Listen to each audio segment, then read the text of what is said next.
हमारे व्यस्त जीवन में ईश्वर की आवाज़। ईश्वर हमारे लिए माता पिता तुल्य है, जो हमारा पथ प्रदर्शन करता है। उनकी ज्योति शास्त्रों के द्वारा और हमारे मन मंदिर में उनकी प्रेरणा के द्वारा हमें मिलती रहती है। और जब हम ईश्वर के सानिध्य में रहते हैं, प्रकाशित रहते हैं, आलोकित रहते हैं, तो हम सुरक्षित रहते हैं। लेकिन जब हमारे जीवन में ईश्वर की उपस्थिति नहीं होती, हमारे हृदय में ईश्वर के प्रति श्रद्धा और भक्ति नहीं होती, तो हम धीरे धीरे भटकते हैं और इतने दूर चले जाते हैं कि हमें भले और बुरे का ज्ञान नहीं होता। और उस भटकाव में सिर्फ हमारे लिए जो बच जाता है वह है विनाश। इसलिए ईश्वर चाहता है कि समय रहते हम लौट आएं, सत्य के मार्ग पर चलें, ईश्वर के नज़दीक रहकर आलोकित रहें। 33वां सामान्य सप्ताह 18 नवंबर 2021 बृहस्पतिवार। पहला पाठ मकाबियों का पहला ग्रंथ अध्याय 2 पद संख्याएं 15 से 29 तक, और संत लूकस का सुसमाचार अध्याय 19 पद संख्याएं 41 से 44 तक।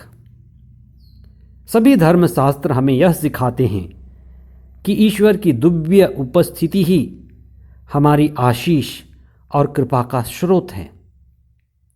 ईश्वर की उपस्थिति ही हमारे उठने, बढ़ने और उन्नति करने का कारण है। जब हमारे माता पिता साथ होते थे या होते हैं तो बच्चे सुरक्षित अनुभव करते हैं। वे वैसे ही अनुभव करते हैं जैसे ईश्वर उनके बहुत नजदीक है। वास्तव में ईश्वर की अनुपस्थिति ही हमारी दुख का, विनाश का और विघटन का कारण बनता है। ईश्वर की अनुपस्थिति ही हमारे जीवन का बिखराव का कारण है। इसलिए ईश्वर के मार्ग में चलना और ईश्वर को पहला स्थान देना जीवन की सर्वोत्तम बात है। जब कोई बच्चा रोता है तो लोग ज़्यादा ध्यान नहीं देते, वे कहते हैं बच्चे रोते हैं। जब एक महिला रोती है तब भी लोग बोलते हैं कि महिलाओं का रोना स्वाभाविक है। पुरुष कहते हैं या पति कहेगा कि उसकी पत्नी की भावना कभी नियंत्रण में नहीं होती, वो रोती रहती है।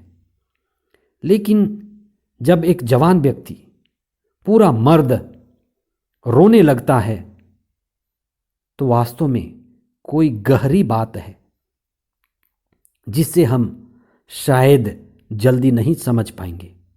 आज के सुसमाचार में प्रभु यीशु रो पड़ते हैं। इसका गहरा अर्थ है, प्रभु यीशु यरूशलेम शहर में थे जो यहूदियों का केंद्र था, और वो शहर ईश्वर का निवास स्थान था, परम पावन प्रभु का मंदिर था जिसमें प्रभु निवास करते थे। ईश्वर अपने लोगों को संदेश देने के लिए कई बार, उनको सच्चा मार्ग दिखाने के लिए, उनको सुधारने के लिए अलग अलग समय में अलग अलग नबियों को, न्यायकर्ताओं को, सुधारकों को भेजा। पहली बात तो ये कि ये नबी जो सुधारने आए, सुधार की बात बताने आए, इस्राएल के लोगों ने उन्हें सताया, उनका तिरस्कार किया, उनको अपमानित किया और अलग अलग ढंग से यरूशलेम के बाहर ले जाकर उनको सताया और उनको मार डाला। ईसा अपने लोगों को बहुत प्यार करते थे, वे उन्हें बचाना चाहते थे, उन्हें मुक्त करके उन्हें अनंत जीवन का रास्ता दिखाना चाहते थे।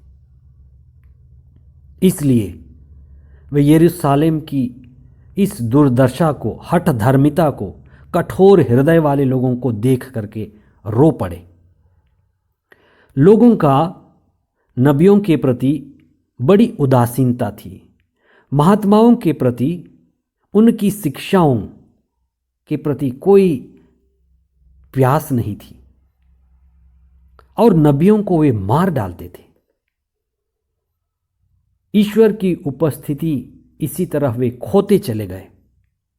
अब उनका भविष्य अंधकारमय था, क्योंकि हर सुधारक को, हर मार्ग दिखाने वाले को वो मार डालते थे। वे जलती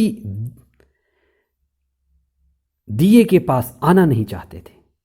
अंधकार में ही वे अपने आप को सुरक्षित मानते थे। अंधों में कोई भी दृष्टि वाला आ जाता तो उसे मार डालते।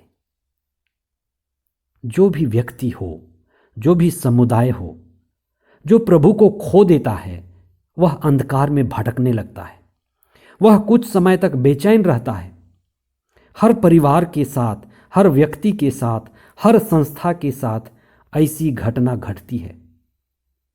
जो प्रभु को तिरस्कार करता है, प्रभु की उपस्थिति से दूर भागता है, उसका जीवन अंधकारमय, बाद में पापमय और अंत में विनाशकारी जोखिम से गुजरता है और उसके लिए सिर्फ विनाश बच जाता है। प्रभु यीशु नबी थे, ये दृष्टा थे। वे यरूशलेम में आने वाले भविष्य के विनाश को देख सकते थे। इसलिए वे प्रार्थना करते हैं कि काश ये लोग सुधर जाते, काश समय रहते ये लोग समझ जाते कि ईश्वर उनको कितना प्यार करता है और उनका विनाश नहीं करना चाहता, वह उन्हें आशीष देना चाहता है।